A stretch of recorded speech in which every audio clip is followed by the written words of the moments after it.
মুদারে হাদির মারুফ হতে আলামতে মুদারে দূর করতে হবে, প্রথম কাজ। অতঃপর পরবর্তী হরফ হরকতযুক্ত না হরকত বিহীন তা লক্ষ্য করতে হবে। অর্থাৎ আমি এই যে একটা সিগা, মুদারের সিগা আমি এখানে আনলাম, তাফআলু। এই তাফআলু এটা কোন সিগা বলতে পারবেন? ওয়াহিদ মুজাক্কার হাদের। ওয়াহিদ মুজাক্কার হাদির। তো আমি প্রথমে কি করব, এই আলামতে মুদারেটা বাদ দিব, তাটা বাদ দিব। তাটা বাদ দেওয়ার পরে থাকবে কি আসসালামু আলাইকুম রহমতুল্লাহ, জার্নি টু অ্যারাবিক রিহলাতুন ইলাল আরাবি এর তত্ত্বাবধানে পরিচালিত আরবি ব্যাকরণ নাহু সরফ বেসিক টু অ্যাডভান্স কোর্সের তৃতীয় ব্যাচের সরফ অংশের 13তম ক্লাসে আপনাদের স্বাগত জানিয়ে আমরা আজকের ক্লাসটি শুরু করছি। আজকের ক্লাসে আমরা সরফ অংশের একেবারে গুরুত্বপূর্ণ তিনটা টপিকের আমরা তৃতীয় যে টপিকটি রয়েছে, অর্থাৎ মাদি, মুদারে, তারপরে আমর, এই টপিকটা নিয়ে, আমরের টপিকটা নিয়ে আজকে ইনশাল্লাহ আলোচনা করব। আমাদের 37তম বাহাস, এটা হচ্ছে ফেলে আমর বা আমরে হাদির মারুফ আমরা যেটাকে বলি, এটা নিয়ে আলোচনা করব। তো পরিচয়: যে ফেল দ্বারা কোনো কাজ করার নির্দেশ, যে ফেল দ্বারা কোনো কাজ করার নির্দেশনা বোঝায়, অনুরোধ বোঝায়, তাকে ফেলে আমর বলে। আমরুন শব্দটার অর্থই হচ্ছে নির্দেশ দেওয়া, আমারা ইয়া আমরু আদেশ দেওয়া, নির্দেশ দেওয়া। তো ফেইলে আমর হচ্ছে এমন কাজ, এমন ক্রিয়া যার মাধ্যমে নির্দেশ দেওয়া বা আদেশ দেওয়া বোঝায়। যেমন ইফআল করো, উক্তুব লেখো, উনসুর সাহায্য করো। তো ইফআল শব্দের অর্থ যেমন করো, উক্তুব মানে লেখো, আমরা যখন কাউকে বলি লেখার কথা, নির্দেশ দিই অথবা অনুরোধ করি। উনসুর সাহায্য করো, যখন আমরা কাউকে সাহায্য করার ব্যাপারে নির্দেশ দেই অথবা অনুরোধ করি, তখন আমরা এভাবে বলি। আদেশ, নির্দেশ, অনুরোধ ইত্যাদি কাজের জন্য যে ফেল ব্যবহার হচ্ছে সেটাকে আমরা আমর বলি। গঠন প্রণালীটা কি হবে, এটার গঠন প্রণালীটা নিয়ে একটু আমাদের অনেকের কাছে অস্পষ্টতা থেকে যায়। তো আমরা আলহামদুলিল্লাহ শীটের সাজানোর প্যাটার্নটা এভাবেই সাজিয়েছি যেন কোনো ধরনের অস্পষ্টতা না থাকে।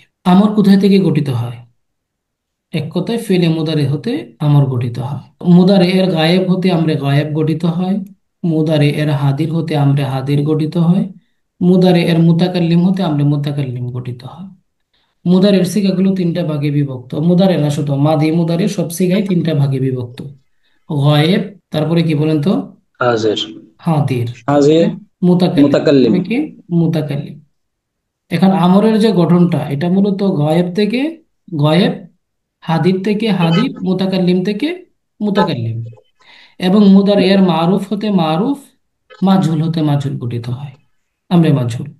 এক কথায় আপনি আমরে গায়েব গঠন করতে হলে মুদারে গায়েব থেকে, আমরে মারুফ গঠন করতে হলে মুদারে মারুফ থেকে, আমরে মুতাকাল্লিম গঠন করতে হলে মুদারে মুতাকাল্লিম থেকে। ওখানে যেভাবে যেখান থেকে ইচ্ছে আপনি গঠন করতে পারেন। এই কথাটা কিন্তু এর আগে আমরা কখনো বলি নাই। এই যে এখানে যে এই যে কথাটা বললাম, এই কথাটা কিন্তু অন্য কোনো বাহাসের ক্ষেত্রে বলা হয় না। এখানে কেন বলা হলো? কেউ উত্তর দিতে পারবেন আমরের ক্ষেত্রে কেন বলা হলো? যেহেতু আদেশ এবং নির্দেশ এর ক্ষেত্রে ব্যবহার করা হবে নাকি জানি না উস্তাদ।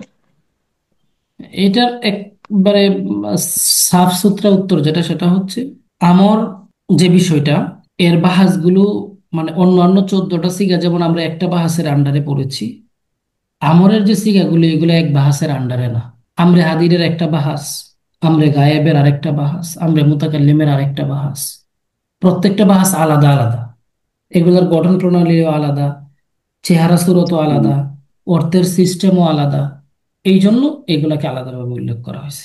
এবার বুঝলেন? জি। আমরা ফেলে মুদারের আন্ডারে কয়টা সিগা পড়ছি? জি উস্তাদ, এর মধ্যে 14টি। 14টা। মাদির আন্ডারে কয়টা পড়ছি? 14টি। এক কথায় আমরা এখানে 37তম বাহাস পড়ছি, তার আগে 36টা বাহাস আমাদের পড়া হয়েছে। এই 36টা বাহাসের প্রত্যেকটার আন্ডারেই শুধু খফিফাটা বাদ দিয়ে, খফিফাট তো আলাদা একটা কারণ আছে কেন 8টা, ওভারঅল আমরা বলতে পারি প্রত্যেকটা বাহাসের আন্ডারে 14টা করে সিগা, তাই না? জি। গায়েব, হাদির, মুতাআল্লিক, মুতাকাল্লিম সবকিছু মিলিয়ে। কিন্তু আমরের বাহাসটা এটা এমন যে এটা গায়েবের বাহাস আলাদা 6টা সিগা নিয়ে, হাদিরের বাহাস আলাদা 6টা সিগা নিয়ে। এই জন্য আলাদাভাবে বলা হয়েছে যে মুদারে গায়েব হতে আমরা গায়েব গঠিত হবে, মুদারে হাদির হতে আমরা হাদির গঠিত হবে, মুদারে মুতাকাল্লিম হতে আমরা মুতাকাল্লিম গঠিত হবে। এবার কি ক্লিয়ার এই কথাটা বলার কারণটা কেন কি? জি জি। এটা যদি স্পষ্ট হয়ে থাকে আপনাদের কাছে, আমরা একটু সামনে যাব। যে সাধারণত আমরে হাদির এক নিয়মে এবং অন্য সব সিগা অন্য নিয়মে গঠিত হয়। সাধারণত আমরে হাদির এক নিয়মে, অন্য সকল সিগা আরেক নিয়মে অন্য নিয়মে গঠিত হয়। তো আমরা অন্য যে বাহাসগুলো আছে গায়েব অথবা মুতাকাল্লিম, এগুলা নিয়ে এখন আলোচনা করব না। আমাদের আজকের এই আলোচনাটা হচ্ছে আমরে হাদির মারুফ এর গঠন প্রণালী নিয়ে। ঠিক আছে। অন্য সব বলতে ওস্তাদ কোনগুলা কি আমরের সব? হ্যাঁ, আমরে গায়েব হতে পারে, আমরে মুতাকাল্লিম হতে পারে, আমরে গায়েব মারুফ হতে পারে, অথবা আমরে হাদির মাজহুল হতে পারে। আমরা অন্য অন্য যে বাহাসগুলা হবে ওই বাহাসগুলা নিয়ে এখানে আলোচনা করছি না। আমরা শুধুমাত্র আমরে হাদির মারুফটা নিয়ে আলোচনা করছি। বুঝতে জি পারলেন? জি। জি মাজহুল না, শুধু মারুফ। শুধু মারুফ। জি। তো আমরে হাদির মারুফ গঠন করতে হলে মুদারে হাদির মারুফ হতে আলামতে মুদারে দূর করতে হবে। প্রথম কাজ, আমরে হাদির মারুফ গঠন করতে হলে আপনাকে মুদারে হাদির মারুফ থেকে গঠন করতে হবে এবং আলামতে মুদারেটা বাদ দিতে হবে। অতঃপর কি করতে হবে?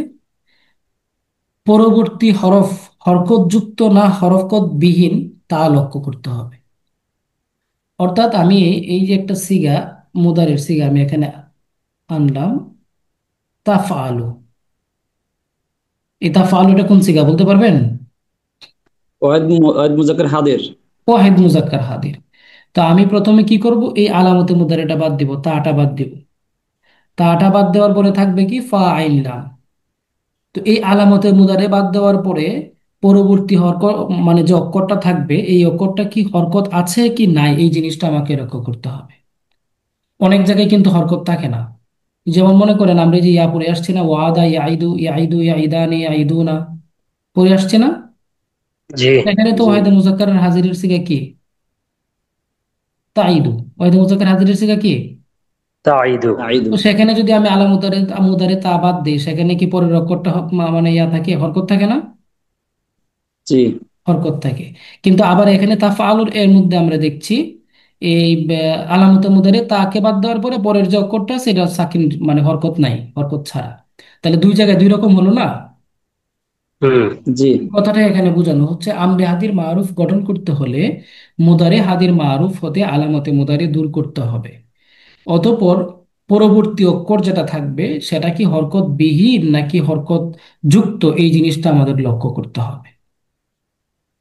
যদি পরবর্তী অক্ষরটি হরকত যুক্ত হয় বা পরবর্তী হরফটি হরকত যুক্ত হলে শেষ বর্ণে জজম দিতে হবে। এটা নিয়ে আমরা জি আলোচনা করছি। যদি হরকত যুক্ত হয় তাহলে লাস্টের অক্ষরে সাকিন দিতে হবে। কি দিতে হবে বলেন তো? সাকিন। লাস্টের অক্ষরে সাকিন দিতে সাকিন হবে। দিতে তাহলে হবে। আমরা এই লাস্টের অক্ষরে সাকিন দিলাম।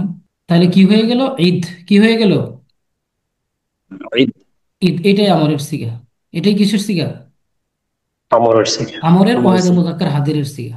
তাহলে ঈদ কোন সিগা? আমরের ওয়াহিদ ওয়াহিদ মুজাক্কার। মুজাক্কার হাদিরের হাদির। সিগা।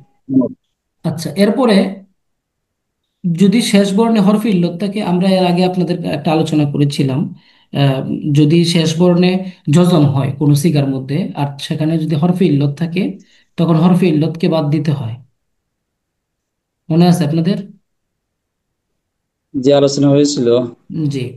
তাহলে এখানে তাকি, এই যে সিগাটা, এটা ওয়াহিদুল মুজাক্কার হাদিরের সিগা। ওয়াকা ইয়াকি, তাকি, ইয়াকি ইয়াকিয়ানে, ইয়াকুনা তাকি, তাকিয়ানে, ইয়াকিনা তাকি, ওয়াহিদুল মুজাক্কার হাদিরের সিগা। সেখান থেকে আমরা তা বাদ দেওয়ার পরে তাকে কি।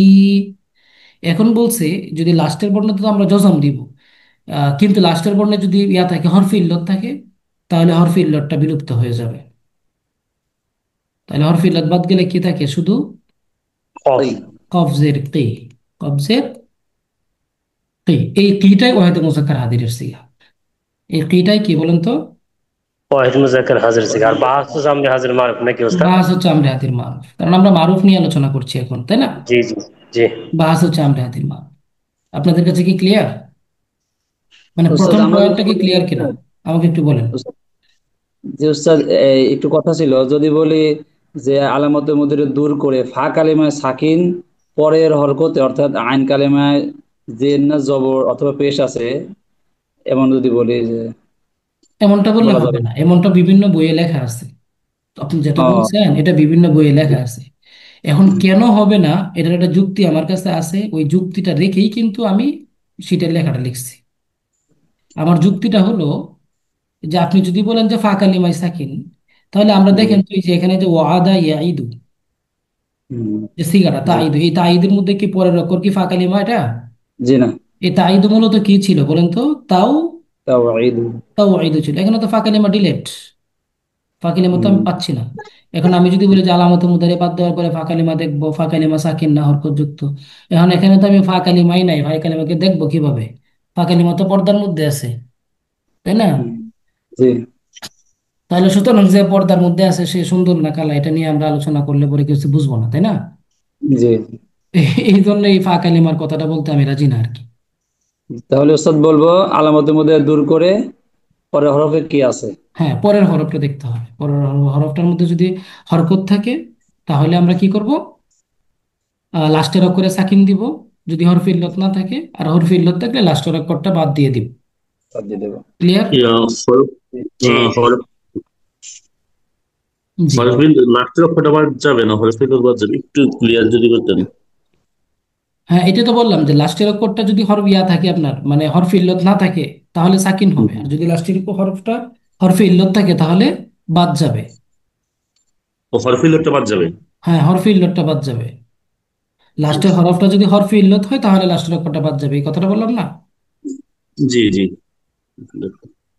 আচ্ছা, তাহলে তাকি এই জিনিসটা তো ক্লিয়ার আবার- আমাদের কাছে, তাই না? প্রথম পয়েন্টটা। জি জি।